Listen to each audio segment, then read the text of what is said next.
चलिए अगला टेंस देखते हैं। अब वो सिंपल प्रेजेंट तो समझ में आ गया होगा, अब आगे बढ़ते हैं। ठीक, प्रेजेंट कॉन्टिन्यूस टेंस देखते हैं। अब प्रेजेंट कॉन्टिन्यूस टेंस क्या होता है, इसकी भी क्या पहचान होगी। पहले सबसे पहले हमको पता होना चाहिए कि किसी भी टेंस की, किसी भी सेंटेंस की पहचान, जो भी आप सुन रहे हो, जो भी आप बोल रहे हो, उसकी पहचान होना जरूरी है मेरे दोस्त। यदि पहचान नहीं होगी तो कैसे बता पाएंगे, बताओ। देखो, यदि कोई काम चल रहा है, सिंपल सा है, यदि शब्द के लास्ट में, यदि वाक्य के अंत में आपको चल रहा है भी तो आएगा, चल रहा है, चल रही है, चल कर रही है, रहा है यार, रही है भाई, क्या, ओ माय गॉड, एक मिनट,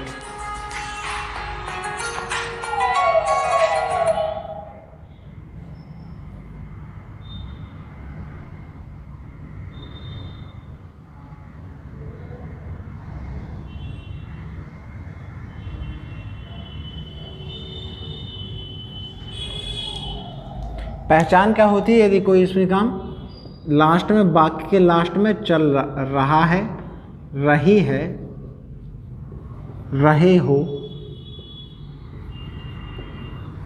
यदि आ रहा है, यदि किसी भी वाक्य के लास्ट में, किसी भी सेंटेंस के लास्ट में रहा है, रही है, रहे हो, आ रहा है, तो हमारा प्रेजेंट कंटिन्यूअस टेंस होगा, पहला तरीका। दूसरा, यदि कोई काम चल रहा है, वैसे एक ही तरीका हो सकता है, इसमें कुछ दूसरा तरीका तो है नहीं, बस लिख सकते हैं कोई काम यदि बहुत दिनों से कंटिन्यू है, कंटिन्यू चला जा रहा है, वो हमारा प्रेजेंट कंटिन्यूअस टेंस होगा। कंटिन्यू का मतलब देखो ना, जब भी कभी कोई सीरियल वगैरह आप देखते हो, यदि कोई एक पार्ट खत्म हो, आजकल तो वैसे ऐसा कुछ आता नहीं है, लेकिन पहले क्या रहता था, हमारे जो सीरियल वगैरह आते थे, यदि एक पार्ट शांत खत्म हो रहा है ना, तो उसमें वो लिखते थे टू बी कंटिन्यूड, मतलब आगे और भी है, कंटिन्यू रहेगा। ठीक, ऐसे ही कंटिन्यू का मतलब जो काम चल रहा है वो हमारा कंटिन्यू हो जाता है। ठीक, इसका फॉर्मूला क्या होता है, पहले मैं बोलता हूँ इंटरोगेटिव का। अच्छा, इंटरोगेटिव बनाओ ना, बताऊँ, पहले पॉजिटिव बता दूँ, बाद में इंटरोगेटिव बता दूँ, ऐसा है। इंटरोगेटिव बता देता हूँ। ये क्या होता है, इंटरोगेटिव,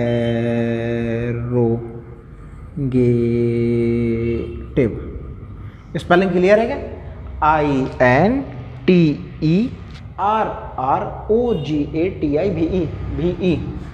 ये भी है, ई है। ठीक, इंटरोगेटिव। इंटरोगेटिव का स्ट्रक्चर क्या होता है, फॉर्मूला क्या होता है आपका, या तो आएगा इज, या तो आएगा एम, या तो आएगा आर। इसका मतलब क्या होता है मैं बता रहा हूँ, शांत बेटा, शांत रहो, बहराभूत नहीं होते हैं। इज, एम, आर, फिर यहाँ पे क्या आएगा, सब्जेक्ट, फिर हमारा यहाँ पे क्या आएगा, बता दो भैया, क्या आएगा, वर्ब आ जाएगा, वर्ब प्लस ING आ जाएगा, प्लस ऑब्जेक्ट आ जाएगा। देखना कवर हो रहा है क्या। ठीक, हमारा इंटरोगेटिव में क्या होता है, एज होता है, एम होता है, आर होता है, सब्जेक्ट होता है, फिर उसके बाद क्या होता है, वर्ब आता है, और वहाँ पे ऑब्जेक्ट। हाँ, वर्ब की फर्स्ट फॉर्म ही तो आई, अरे यार लो, वर्ब की फर्स्ट फॉर्म।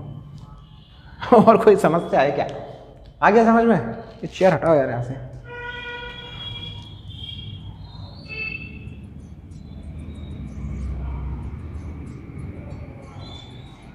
वर्ब की फर्स्ट फॉर्म, एक मिनट और देखो जरा। ठीक है, ये हमारा इंटरोगेटिव हो गया। यदि आपको बोलना है पॉजिटिव, कोई यदि क्वेश्चन पूछेगा तो उसका जवाब भी तो दोगे भैया, दोगे क्या, नहीं दोगे, दोगे ना। पॉजिटिव क्या हो जाएगा, पॉजिटिव हो जाएगा हमारा, सबसे पहले आएगा हमारा सब्जेक्ट, फिर हमारा आएगा या तो इज आएगा, या तो एम आएगा, या तो आर आएगा, फिर उसके बाद क्या आएगा, उसके बाद हमारा वर्ब आएगा, वर्ब की वो भी फर्स्ट फॉर्म आएगी, फिर उसके बाद ING आएगी, फिर उसके बाद आएगा object, subject is, am, are, verb, ING, object. ये हमारा पॉजिटिव का फॉर्मूला होता है। अब हम बात करते हैं नेगेटिव की। देखो, आपने इससे पहले जो क्लास ली है उसमें वो थोड़ी लंबी भी क्लास हो गई थी, क्यों, क्योंकि उसमें मुझे आपको बेसिक बताना था बच्चा। ठीक, अब बेसिक बताना था इसलिए वो ज़्यादा हो गया था, बाकी ये चीज़ें ना ऐसा चुटकियों में हो जाएंगी। 1 घंटे की क्लास नहीं होती है यदि आपको बेसिक पता है तो। ठीक, तो ये जल्दी जल्दी हो जाएगा। अब मैं एग्जांपल भी लूँगा तो हो जाएगा। ठीक, नेगेटिव में क्या होता है, नेगेटिव भी के भी अब सबसे पहले क्या आएगा, सब्जेक्ट आएगा, सब्जेक्ट के बाद आएगा या तो इज आएगा, या तो एम आएगा, या तो आर आएगा, इनमें से जो भी आएगा उसके तुरंत बाद क्या आ जाएगा, नॉट आ जाएगा, नॉट के बाद वर्ब आ जाएगा, वर्ब का वो भी फर्स्ट फॉर्म आएगा, उसके बाद आईएनजी भी आएगा, और उसके बाद ओ बी ऑब्जेक्ट भी आएगा। क्लियर, किसी प्रकार का डाउट, संशय, समस्या, ठीक, लिख लो। हो गया। अब मैं आपसे कुछ क्वेश्चन पूछता हूँ। अच्छा नहीं, हाँ पहले मैं ये तो बता दूँ, इस किसके साथ आता है, एम के साथ, एम किसके साथ आता है और आर किसके साथ आता है। ठीक, फिर अपन बनाते हैं। बस इसमें याद रखना कि इसमें हमारा आईएनजी आ जाता है। ठीक, हटा दें। अब देखो हम एग्जाम्पल बनाते हैं। यदि लिख लिया है तो एग्जाम्पल आ जाओ। पहले हम देखते हैं इज हमारा किसके साथ आएगा, फिर एम हमारा किसके साथ आएगा, फिर ये आर भाई साहब ये हमारे किसके साथ आएंगे। जो इज महाराज हैं, इज हमारे आते हैं ही के साथ, सी के साथ, इट के साथ, कोई नेम दिया है तो उसके साथ। एम जो आता है, एम आता है सिर्फ आई के साथ, ये राजा आदमी है सिर्फ एक के साथ ही आई गई। आर भाई साहब किसके साथ आ जाते हैं, यू के साथ, और मोर देन टू के साथ, मोर देन टू। बस हो गया। जब भी कभी भी ही आएगा तो इज आएगा, सी आएगा तो इज आएगा उसके साथ, इट आएगा तो उसके साथ टाइम वर्ड इज आएगा, नेम आएगा तो उसके साथ टाइम वर्ड कौन आएगा। अच्छा, आपने इनको इज एम आर ये जो होंगे ना, इनको बोलते हैं हेल्पिंग वर्ब। ये अच्छा मैंने कल बताया नहीं था ना, ये और ये इनको हम बोलते हैं हेल्पिंग वर्ब। क्या बोलते हैं, helping verb. Oh my God, इनसे हमें ये पता चल जाता है कि हमारा बात जो है वो किस समय में हो रही है, हेल्पिंग वर्ब के माध्यम से। ठीक, इज हुआ, एम हुआ, आर हुआ, ये हमारे क्या है, हेल्पिंग वर्ब है, हेल्पिंग वर्ब है। ठीक, ए सी इट नेम आई और यू या मोर देन के साथ आता है आर। अब एग्जाम्पल करें, एक मैं एग्जाम्पल करता हूँ, उससे आपको समझ में आ जाएगा।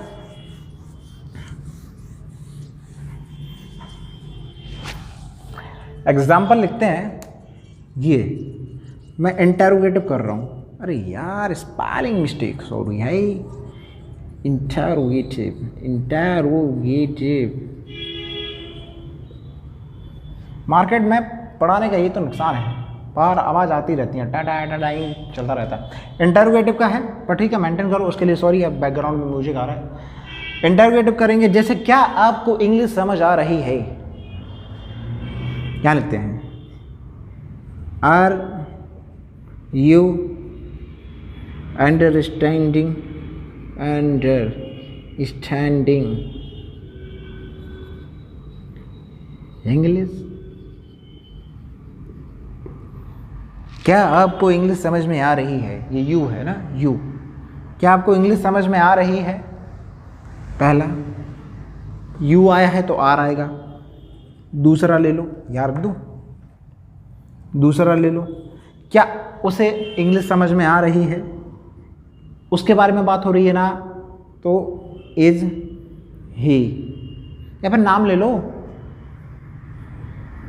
क्या क्या किसके नाम ले लो, नाम अच्छा सा ले लो। क्या थॉर को इंग्लिश समझ आ रही है, थॉर लिख लो, सुना है ना थॉर के बारे में। इस थॉर अंडरस्टैंडिंग, अंडरस्टैंडिंग बोल देते हैं इसको, इंग्लिश। क्या थॉर को इंग्लिश समझ आ रही है, और क्या हो जाएगा, ठीक, क्या थॉर को इंग्लिश समझ आ रही है, आर हो गया। क्या मुझे, आप खुद अपने आप से पूछो, क्या भैया मेरे को इंग्लिश समझ में आ रही है, आप मेरे से बात कर रहे हो, आप मेरे से पूछ रहे हो एम आई अंडरस्टैंडिंग इंग्लिश, तो एम आई, ये आई ऐसा मत बनाओ, आप ऐसे ही वाला बना लो, एम आई अंडरस्टैंडिंग इंग्लिश। ठीक, इसका मतलब क्या है, क्या तुम्हें इंग्लिश समझ में आ रही है। इसका हिंदी तो आप समझ लोगे ना, क्या तुम्हें इंग्लिश समझ में आ रही है, इस थॉर अंडरस्टैंडिंग इंग्लिश, क्या थॉर को इंग्लिश समझ आ रही है, एम आई अंडरस्टैंडिंग इंग्लिश, क्या मुझे इंग्लिश समझ आ रही है। अब इसका आंसर कैसे देंगे, ये तो हमने इंटरोगेटिव दिया। अब इसका जब हम पॉजिटिव आंसर देंगे, मैं यही लिखता हूँ, ऐसा नहीं करते वरना समझ नहीं आ पाएगा। अब देखो इसका यदि मैं पॉजिटिव आंसर मुझे को देना है ना, मैं प्लस लगा रहा हूँ, ये प्लस मेरे को बता रहा है पॉजिटिव आंसर, पॉजिटिव आंसर मतलब प्लस लगा दिया, नेगेटिव आंसर मतलब माइनस लगा दिया, इंग्लिश में मैथ लगा दिया मैंने क्या करूँ, मैथ का टीचर भी हूँ ना साथ में, ठीक है। तो I am sorry, sorry, are you understanding English. तो देखो यू का क्या हो जाता है, यू का आई हो जाता है, तो आई आ जाएगा। अच्छा देखो आप भाई, अब यहाँ पे मैं तो लिख नहीं सकता ना दोबारा, आप फॉर्मूला देख लो, फॉर्मूला में हमारा सबसे पहले क्या आएगा, जब इंटरोगेटिव करेंगे तो आर आया होगा, आर के बाद हमारा ये आया काम करने वाला मतलब सब्जेक्ट आया, फिर आया वर्ब, फिर उसके बाद आया आईएनजी, फिर आया इंग्लिश मतलब ऑब्जेक्ट। आप फॉर्मूला भी देखते जाना, आपने फॉर्मूला तो नोट किया ही होगा, नोट करने के बाद वेरीफाई करना है इसे, ठीक। तो इसका क्या हो जाएगा, यू का हो जाएगा आई, आर का क्या हो जाएगा, एम हो जाएगा, क्योंकि भैया जहाँ भी आएगा आई वहाँ उसके साथ तो आएगा एम, आएगा ही आएगा। आई एम अंडरस्टैंडिंग, इसका वही का वो हो जाएगा understanding, understanding English. Are you getting what I am teaching you, या फिर ऐसे ही नहीं मैं अकेला लिखे जा रहा हूँ बस, आप ऐसे ऐसे गर्दन हिला रहे हो, समझ ना आ रहा हो शायद, मैंने बोलने से मना किया है लेकिन फिर भी बोल सकते हो ना। आर यू अंडरस्टैंडिंग इंग्लिश, ये पॉजिटिव है, जब इसका नेगेटिव आंसर देंगे तो आई आएगा, फिर जो हमारा हेल्पिंग वर्ब है एम, उसके साथ नॉट आ जाएगा, और यहाँ पे आ जाएगा अंडरस्टैंडिंग इंग्लिश, इंग्लिश। समझ में आया क्या, समझ में आया क्या बताओ आ गया समझ में, ठीक है। अब देखो इसकी बात करते हैं, इज थॉर अंडरस्टैंडिंग इंग्लिश, क्या थॉर को इंग्लिश समझ आ रही है, हाँ थॉर को इंग्लिश समझ आ रही है। कैसे लिखेंगे, ये देखो मैंने लगा दिया पॉजिटिव मतलब पॉजिटिव आंसर, हाँ थॉर को समझ आ रही है, यहाँ लगा दिया नेगेटिव मतलब थॉर को समझ नहीं आ रही है, वो भी अनपढ़ है, ठीक। इस थॉर अंडरस्टैंडिंग इंग्लिश तो क्या आ जाएगा, सबसे पहले आ जाता है मेरा सब्जेक्ट, तो सब्जेक्ट मेरा क्या है, थॉर है।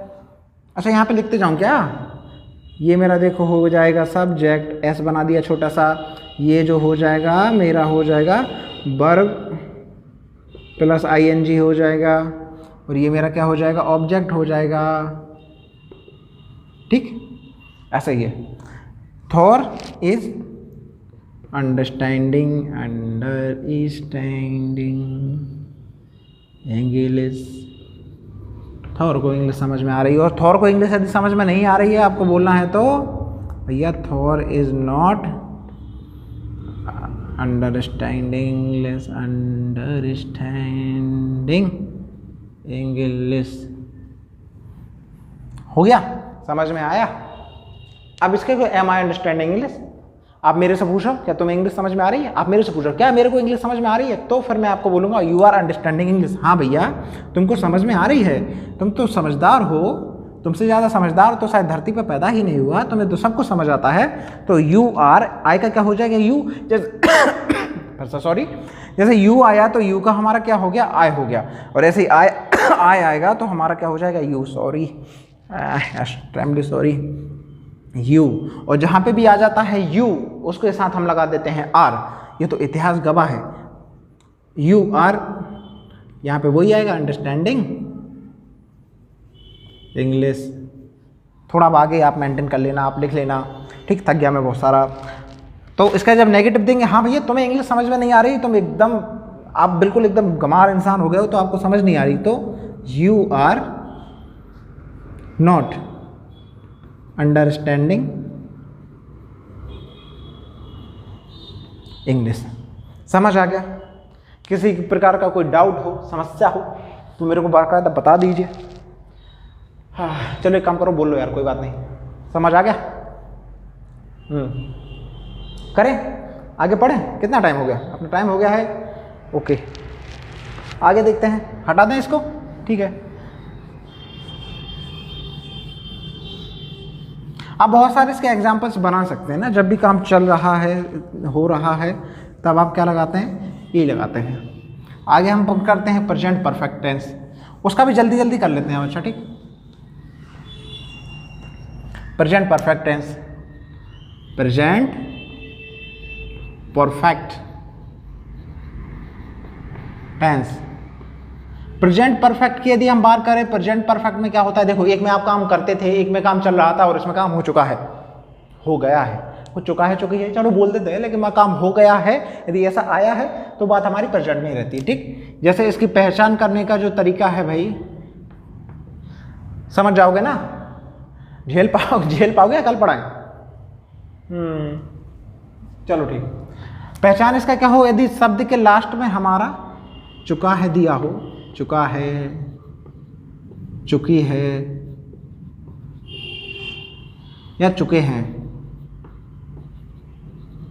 ऐसा कुछ दिया हो, तब हमारा present perfect continuous tense, extremely sorry, present perfect tense आता है। प्रेजेंट परफेक्ट कंटिन्यूअस टेंस नहीं आता, प्रेजेंट परफेक्ट टेंस आता है यदि शब्द के लास्ट में चुका है, चुकी है, चुके हैं, दिया है। या फिर दूसरे तरीके से भी ये भी कह सकते हैं, दूसरे तरीके में, यदि कोई काम अभी अभी कंप्लीट हुआ है, यदि कोई काम अभी अभी कंप्लीट हुआ है, अभी कंप्लीट हुआ या ख़त्म हुआ है, ख़त्म हुआ है।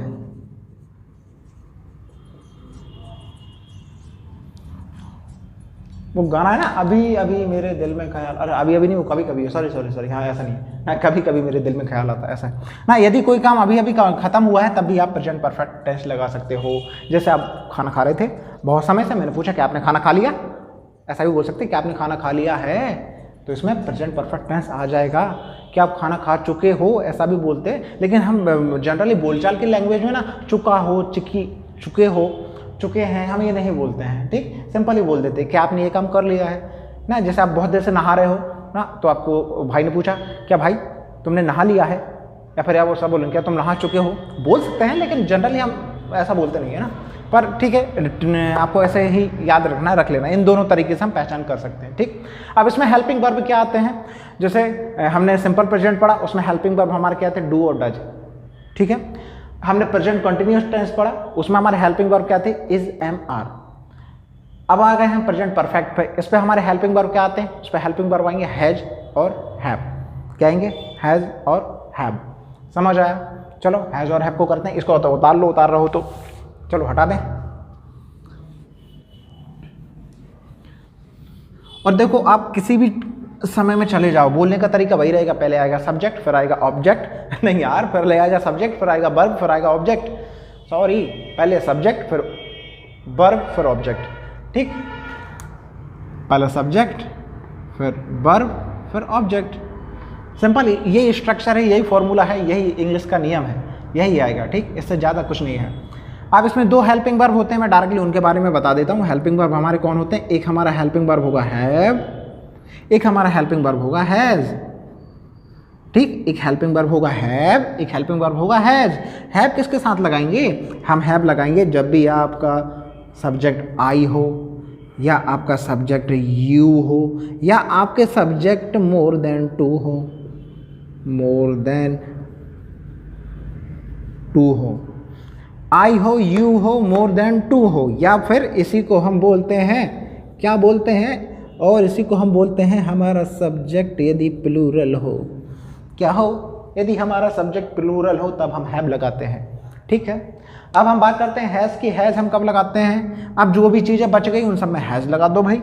जैसे ही, सी, इट, नेम और सिंगुलर सब्जेक्ट।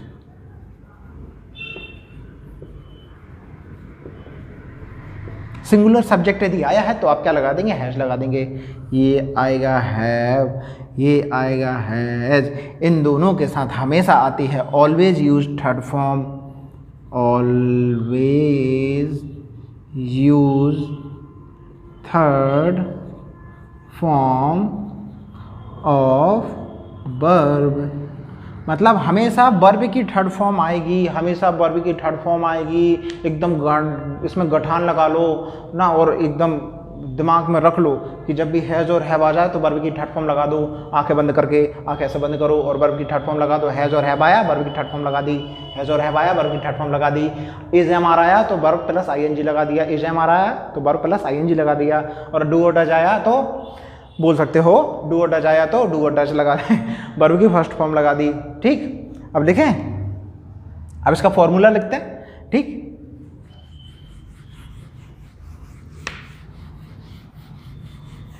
फॉर्मूला तो हमारा वही है। ये कैसा हो गया, काला काला कुछ ज़्यादा हो गया ना, साफ नहीं हुआ सही से।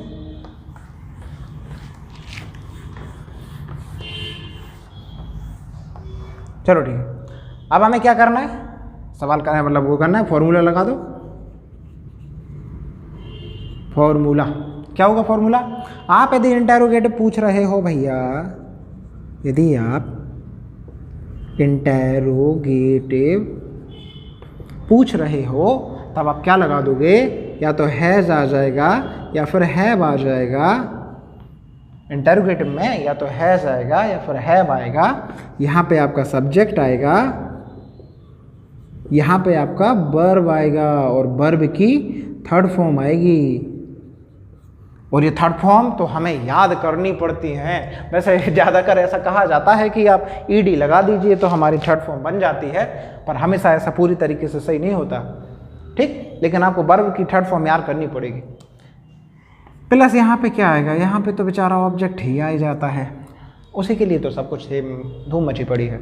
ठीक, ये इंटेरोगेटिव हो जाएगा। ठीक, अच्छा ऐसा यहाँ पे एक क्वेश्चन पूछ लूँ, फिर मैं उनको जवाब भी दे दूँगा। एक ही एग्जाम्पल बहुत रहेगा, समझ में आ जाएगा।